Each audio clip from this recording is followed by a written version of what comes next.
The rain started just after sunset, drumming against my windows with the kind of determination that made the whole neighborhood disappear behind a curtain of gray. I had just settled into bed with a novel and a mug of tea when a knock echoed through my tiny apartment. It was hesitant at first, then a little louder. When I opened the door, my neighbor Emma stood there, soaked from head to toe. Her brown hair clung to her face, and she hugged herself against the cold. She looked embarrassed, as though asking for help had cost her every ounce of pride. "I'm so sorry," she said, forcing a weak smile. "My apartment flooded. The ceiling pipe burst, and maintenance says they can't fix it until morning." I looked past her and saw water dripping from her sleeves. "Come inside," I said immediately. She stepped in, shivering. I handed her a towel and one of my oversized sweatshirts while she dried off in the bathroom. By the time she returned, the apartment felt warmer, though she still looked shaken. "I don't really have anywhere else to go tonight," she admitted quietly. "Hotels are full because of the storm." I scratched the back of my neck, glancing toward my one-bedroom apartment. There wasn't much space. My couch was old and uncomfortable, one spring ready to stab whoever dared sleep on it. Emma noticed me looking around. "So?" she asked with an awkward laugh. "Is there room in your bed?" For a second, the question hung in the air, heavier than either of us expected. I smiled. "Yes," I said, "but only if you don't leave tomorrow." She blinked. "What?" "I mean." I laughed nervously. "Not because of the bed. Because every time we actually talk, you're rushing to work or I'm rushing somewhere else. We live 3 feet apart but barely know each other." Her shoulders relaxed, and she laughed for the first time that evening. "I can promise breakfast." "Deal." We divided the bed with an almost comical mountain of pillows between us. It felt more like 2 nervous teenagers at summer camp than adults sharing a mattress. The rain continued outside while silence settled inside. After several minutes, Emma whispered into the darkness, "Can I tell you something?" "Of course." "I've been pretending everything is okay." I turned slightly toward her. "My job's been overwhelming," she continued. "My dad's been sick, and I've been trying to handle everything alone. Tonight, when the apartment flooded, I just broke."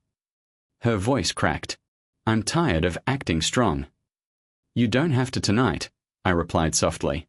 She wiped away a tear before it reached her cheek. No one said that to me in a long time. The conversation stretched for hours. She told me about moving to the city after college, hoping for a fresh start. I admitted I often felt lonely despite being surrounded by thousands of people every day.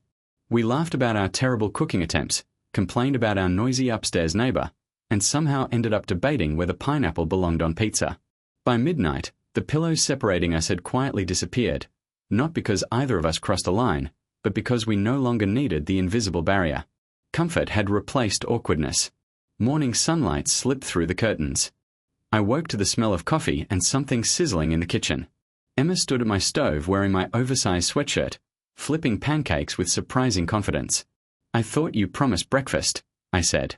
"I did." "You also claimed you couldn't cook." I lied. "You monster." She laughed. "I only know one recipe." We ate by the window while workers repaired the broken pipe outside her apartment. When maintenance finally knocked on her door across the hall, she stood up slowly. "I guess my place is ready." I nodded, though I couldn't hide my disappointment. She noticed. "I said I wouldn't leave tomorrow," she reminded me with a grin. "It's still morning." "So technically, you're keeping your promise." "Exactly." She carried her bag to the hallway, then paused. "You know," she said, "last night wasn't really about needing somewhere to sleep." "No. I needed somewhere to feel safe." Her words stayed with me long after she crossed the hallway. That evening, another knock came at my door. Emma stood there holding 2 grocery bags. "I bought ingredients." "For what?" "For that pancake recipe." "I thought you only made it once." "I was hoping we could make it together this time." I smiled. "There's definitely room. Not just at my table. Not just in my apartment. But somewhere deeper, where loneliness had quietly lived for far too long." Outside, the storm clouds had finally cleared, leaving the neighborhood washed clean beneath a golden sunset.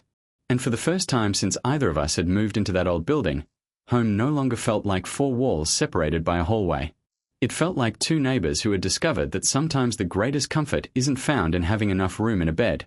It's in making room for someone in your life.